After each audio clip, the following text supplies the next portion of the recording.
Bonjour, ici Lolo du 451 et aujourd'hui en fait je vais vous faire voir comment sauvegarder vos fichiers SHSH pour l'iOS 5.0 bêta 1 qui va expirer le 4 août. Donc à partir du 4 août, on ne pourra plus sauvegarder les SSH du firmware 5.0 bêta 1. C'est pas très important de les avoir sauvegardés, mais ça peut l'être. Alors vaut mieux toujours les avoir, c'est toujours bon. Vous pouvez être jailbreaké ou non.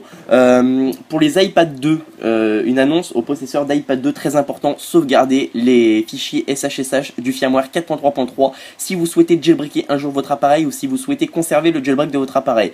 Pourquoi? Tout simplement parce qu'apparemment, d'après ce qu'ils ont dit, il n'y aura pas de jailbreak de l'iPad 2 au firmware 5.0, du moins pas tout de suite, avant qu'ils retrouvent une autre faille.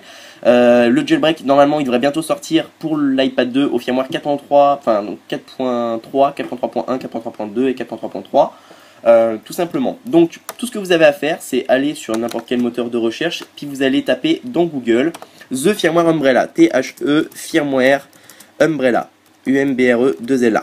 Une fois que vous avez tapé ça, j'ai fait une petite faute d'orthographe mais c'est pas grave, vous avez The Firmware Umbrella, Tiny Umbrella. Vous allez là-dessus, vous retrouverez un lien vers mon site internet sur lequel vous pouvez également télécharger le logiciel.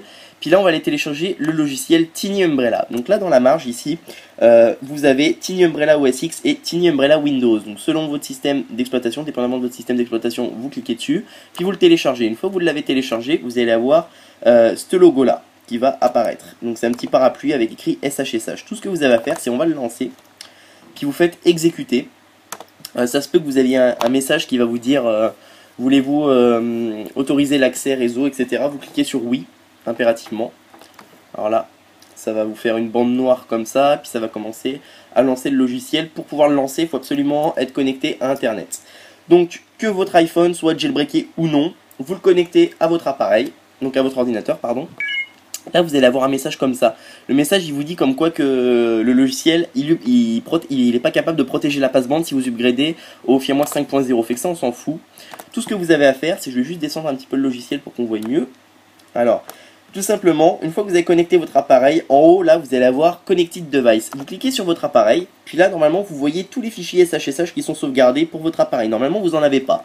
Tout ce que vous avez à faire avant le 4 août pour avoir le firmware 4.3.3 et le 5.0 bêta 1 de sauvegarder, vous cliquez sur Save SHSH qui se trouve ici. Vous cliquez sur Save SHSH et là vous allez avoir les bandes bleues qui vont commencer à charger, puis ça va sauvegarder tous vos fichiers SHSH.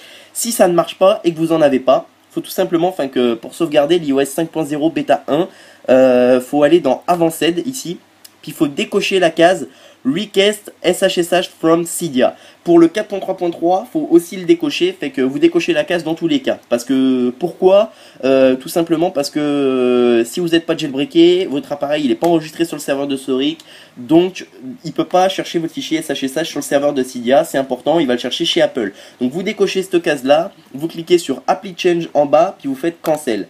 Ça va vous fermer le logiciel, si vous le fermez pas, vous le fermez, vous le rouvrez et vous refaites la manipulation. Vous allez dans Connecting Device en haut, puis vous cliquez sur Save SHSH et il va vous sauvegarder deux fichiers normalement, soit le 4.3.3 et le 5.0 bêta 1. C'est très important de les sauvegarder parce qu'on a déjà vu des logiciels de jailbreak qui demandaient à avoir les SHSH d'un certain firmware pour pouvoir effectuer le jailbreak. Donc sauvegardez-les, c'est toujours bon, c'est toujours ça de prix.